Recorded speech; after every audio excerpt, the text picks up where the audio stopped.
अब हम ऑब्जेक्ट की प्रॉपर्टीज के बारे में देखेंगे। ऑब्जेक्ट हम यानी कि हम एक रेक्टेंगल शेप लेते हैं।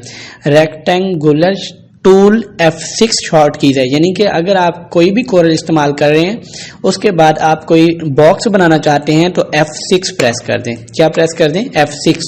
अगर आप स्पेस प्रेस कर दें दोबारा सिलेक्शन टूल आ जाएगा, दोबारा स्पेस करने पर रेक्टेंगल टूल आ जाएगा। जो टूल भी आप इस्तेमाल कर रहे होते हैं उस स्पेस प्रेस करने से पर सिलेक्शन टूल, स्पेस प्रेस करने पर वो ऑब्जेक्ट टूल आ जाता है। वैसे अगर आप किसी और टूल इस्तेमाल कर रहे हैं, सर्कल इस्तेमाल कर रहे हैं, आपको रेक्टेंगल पे जाना है तो शॉर्ट की F6 प्रेस कर दें और ये हमने एक ऑब्जेक्ट तैयार कर लिया है। इसी के मुतल्लिक इसी की प्रॉपर्टीज बार हम देखेंगे। F2 जूम, इसे हम जरा जूम कर लेते हैं इस ऑब्जेक्ट को। ये हमने एक बॉक्स बनाया है, ये पेज नहीं है। एरो पर क्लिक करेंगे तो हमारे पास ये बॉक्स, हमने जैसे ही पेज पर क्लिक करते हैं तो अपनी पिछली क्लास में देखा था प्रॉपर्टीज बार, अब देखें हमारा ऑब्जेक्ट आ चुका है। तो इस वजह से ऊपर जो प्रॉपर्टीज बार है वो भी ऑब्जेक्ट के बारे में शो हो रही है। सबसे पहले हमारे पास ऑब्जेक्ट की प्रॉपर्टीज में एक्स एक्सिस वाई एक्सिस लिखा हुआ है कि हमारा ऑब्जेक्ट जितना मूव करेगा वो उसकी स्पीड बताएगा। हमारा ऑब्जेक्ट की मूव करने की स्पीड है। तो अब जब हम ऑब्जेक्ट को मूव करेंगे तो ये हमारे पास मूव करने की स्पीड बताएगा कि ये इतनी स्पीड में मूव हो रहा है एक्स एक्सिस पर या वाई एक्सिस पर। सेकंड हमारे पास ऑप्शन है ऑब्जेक्ट साइज, यानी कि जो हमने ऑब्जेक्ट बनाया है किस मकसद के लिए बनाया है। फॉर एग्जांपल हम विजिटिंग कार्ड बनाना चाहते हैं, कैलेंडर बनाना चाहते हैं या कोई शादी का डिजाइन करना चाहते हैं के लिए, जैसे कोई कॉटन बनाते हैं, कॉटन का साइज दे देते हैं, या मेडिसिन का कोई कॉटन या मेडिसिन के लिए कोई हम रैपर तैयार करते हैं जो प्रेस के लिए इस्तेमाल होते हैं, तो उनका सबसे पहले साइज देना चाहिए। तो साइज ऑब्जेक्ट देने के बाद हमारे पास ये साइज होता है विजिटिंग कार्ड साइज 3.5/2। ये विजिटिंग कार्ड साइज होता है। अगर कोई भी विजिटिंग कार्ड साइज बनाना चाहे तो उसके लिए साइज वो अप्लाई करेगा 3.5/2। इसके बाद हम मार्जिन भी रखा करते हैं, लेकिन इस वक्त हम ऑब्जेक्ट की प्रॉपर्टीज देखना चाहते थे कि हमने विजिटिंग कार्ड का साइज दिया। अब हम चाहते हैं कि अगर पासपोर्ट साइज जैसे तस्वीर होती है तो हम इसमें तो पासपोर्ट साइज पिक्चर तो नहीं बनाएंगे, इसमें ऐसा तो है कि हम एडमिशन फॉर्म बनाएंगे स्कूल के हवाले से, कॉलेज के हवाले से, तो उसमें एक पिक्चर लगाई जाती है। तो जब पिक्चर लगाई जाती है तो पासपोर्ट साइज का वहां एक बॉक्स बनाकर लगाया जाता है कि पिक्चर आपने यहां लगानी है। तो इसलिए पिक्चर साइज हमारा जो पासपोर्ट साइज होगा वो 1.5/2 इस तरह से होगा। पासपोर्ट साइज जो पिक्चर बनेगी उसको जो फॉर्म पर लगाने के लिए जो हम ऑब्जेक्ट रखेंगे, हम क्या लगाएंगे उसका साइज 1.5/2। और उसके बाद मैंने अभी आपको बताया था कि कंट्रोल डी से ये शक्ल डबल हो जाएगी, तो कंट्रोल प्लस डी डबल। तो इसको हम यहां रख देते हैं और नीचे हम शेडो बना देते हैं। शेडो कैसे बनेगा? यहाँ पर एक ग्रे कलर दे दें और ऊपर वाला जो ऑब्जेक्ट है उसका व्हाइट कलर दे दें। अक्सर औकात आपने देखा होगा कि फॉर्म के ऊपर जो पिक्चर लगाई जाती है वो इस तरह का ऑब्जेक्ट बना होता है कि पिक्चर आपने यहाँ पर चिपसा करनी है, यहाँ पर पिक्चर लगानी है। देखिए अब ऐसा लग रहा है कि ये एक पेज है, हालांकि इसका जो ऑब्जेक्ट है और ऑब्जेक्ट का साइज भी यही है। पेज देखें, पेज का भी शेडो इसी तरह से बना हुआ है। ये जो पेज है, जो ओरिजिनल पेज है कोरल ड्रा का, उसका भी शेडो इसी तरह से बना हुआ है। तो इसको हम जूम करके, क्योंकि हमारा जो पॉइंट है वो इस ऑब्जेक्ट पर है, तो इस ऑब्जेक्ट को मैं सिलेक्ट करके अब डिलीट करने लगा हूं। दोबारा से बता दूं कि जो हमारा साइज था पासपोर्ट साइज वो 1.5/2 का था। इसका शेडो बनाने के लिए हमने इसे डुप्लीकेट कर दिया था। एक का कलर हमने व्हाइट और एक का कलर हमने ग्रे रखा था। यहाँ पर व्हाइट कलर और सेकंड ऑब्जेक्ट का कलर ग्रे, ऐसे ऐसे शेडो बनाया था। इसके अंदर जब हम टेक्स्ट टाइप करेंगे कि फोटो के पिक्चर यहां लगानी है, तो उसके बाद दूसरा देखें, अगर हमारे पास 6 तस्वीरों वाला जो कार्ड होता है जिसके ऊपर पासपोर्ट साइज 6 पिक्चर होती हैं, उसका जो साइज होता है 4/6 का होता है। 4/6 का ये साइज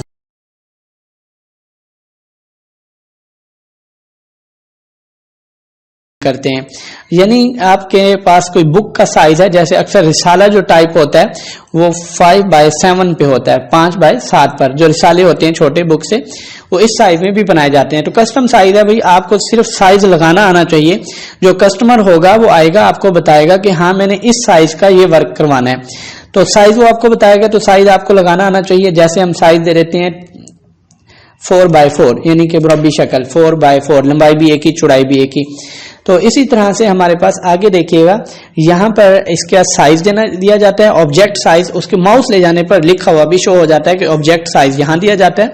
सेकंड हमारे पास स्केल का मतलब ये होता है कि जो परसेंटेज के मुताबिक कम करता है, ये परसेंटेज के मुताबिक शक्ल को बढ़ाता है, शक्ल को कम करता है। जैसे कि हम कर देते हैं 50, दोनों को 50, तो देखें 4 था वो 2 हो गया, 2/2 का हो गया।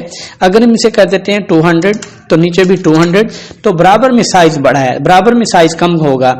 लेकिन हमारा इसका कोई मकसद नहीं है साइज देने का, ये हम स्केल बाद में इस्तेमाल करेंगे। लेकिन मैंने तरीका बताया कि हम कोरल ड्रा को इंचीज में ही यूज करते हैं और साइज यहां पर दिया जाता है, ना कि परसेंटेज के मुताबिक इस्तेमाल करेंगे, हम इंचीज में इस्तेमाल करेंगे। उसके बाद है हमारे पास एक लॉग का ऑप्शन आगे बना हुआ है। इस लॉग का मतलब यह है कि उस रेशो के मुताबिक, यानी एक साइज चेंज होने पर दूसरा साइज ऑटो चेंज हो जाएगा। जैसे आप इसे लॉक कर देंगे, अब देखिएगा मैं ऊपर वाले का साइज 6 कर देता हूं तो नीचे भी ऑटोमेटिक 6 साइज हो गया। अगर आप साइज 2 कर देते हैं तो नीचे भी ऑटोमेटिक 2 हो गए। तो इस तरह साइज नहीं लगाया जाता लॉक करके, बल्कि अगर कोई ऐसा मसला किसी को आए तो अनलॉक करने के बाद साइज दें। वो 3.5/2 देखिएगा, 3.5/2 F2 मैंने इसे जूम कर लिया, ये साइज हमने लगाया 3.5/2। परसेंटेज मैंने कहा भी यूज नहीं होगी, लॉक का आपको मतलब बता दिया कि लॉक अगर होता है तो हम लिंक हो जाता है। जैसे हम ऊपर स्केल चेंज करेंगे, ऊपर हम साइज देंगे तो नीचे ऑटो अप्लाई हो जाएगा, अगर नीचे वाले का साइज देंगे तो ऊपर ऑटो अप्लाई हो जाएगा। इसमें ऐसा नहीं होना चाहिए, इसमें कस्टम साइज होता है। अक्सर जितने भी क्लाइंट होते हैं, हमारे कस्टमर होते हैं, ऐसा नहीं होता कि सेम साइज हो। अगर सेम हो तो हम सेम लगा लेंगे, लेकिन ऐसा होता है कि ऊपर वाला साइज और होता है, नीचे वाला और होता है। इस वजह से अनलॉक करके फिर साइज देना चाहिए। अगला ऑप्शन हमारा है angle of rotation. Angle of rotation का मतलब ये होता है कि किसी ऑब्जेक्ट को हम रोटेट कर सकते हैं। देखिएगा, जैसे हमारे पास ये ऑब्जेक्ट है तो इसे हम यहाँ पर प्रॉपर्टीज बार, वैसे तो हम रोटेट ऑब्जेक्ट की मदद से भी कर सकते हैं, लेकिन हम प्रॉपर्टीज बार अभी देखेंगे कि रोटेट 30 एंगल, ये 30 एंगल पर रोटेट हो गया। जूम आउट थोड़ा, उसके बाद फिर से हम रोटेट कर रहे हैं इसे 0 डिग्री, 0, ये 0 डिग्री पर आ जाएगा। देखिएगा 0 इंटर। अगर हम इसे 90 एंगल पर रोटेट करना चाहते हैं तो 90, ये 90 एंगल पर रोटेट हो जाएगा। अगर हम इसे 0 एंगल देंगे, 0 एंगल पर ये रोटेट हो जाएगा। F2 zoom. इसके आगे जरा देखिएगा कि हमारे पास एक ऑप्शन है ये वाला, ये हमारे पास है left rectangle corner rounded. Left rectangle, एक रेक्टेंगल जो हमने शेप ली हुई है उसको राउंडेड करने के लिए, लेकिन ये कहता है कि लेफ्ट भी है हमारे पास, नीचे ऑप्शन में राइट भी है, टॉप भी है, बॉटम भी है। तो माउस ले जाने पर वो बताएगा कि ये राइट है, ये लेफ्ट है, ये वाला हमारा लेफ्ट, ये राइट। तो ये हम इस प्रैक्टिकली करके देखते हैं। हमने एक रेक्टेंगल शेप ले ली दोबारा से और उससे हमने राउंडेड करना चाहा इधर, जैसे कि विजिटिंग कार्ड अक्सर साइडें उसकी राउंडेड होती हैं, तो 25 इंटर, देखें राउंडेड है हमारे पास। तो यहां पर अगर हम जितना भी बॉक्स को राउंडेड करना चाहते हैं तो लिख से देते हैं 15, 15 चेंज हो जाएगा, 0 दोबारा से कॉर्नर एज कंप्लीट हो गए हैं, यानी एक रेक्टेंगल शेप इस्तेमाल हो गई है। उसके बाद हम करते हैं 20, 50, 0। अगर अब ऐसा जरूरत पड़ जाए कि 2 कॉर्नर चेंज करने हो या एक कॉर्नर चेंज करना हो, राउंडेड करना हो, तो फिर हम ऐसा करेंगे, जैसे ये राउंडेड राउंड कॉर्नर, तो इसे हम ऐसा करेंगे, इसको लॉक को अनलॉक कर देंगे। पहले ये लॉक था, हम एक चेंज करते थे सारे ऑब्जेक्ट चेंज हो जाते थे। अब हम यहां पर एक चेंज करेंगे इंटर, तो एक कॉर्नर ही राउंडेड होगा। दूसरा हम यहां पर चेंज करते हैं ऐसे, तो ये चेंज हो जाएगा। अगर हम यहां पर चेंज कर लेते हैं 50, तो इंटर, ये वाला 50 हो गया।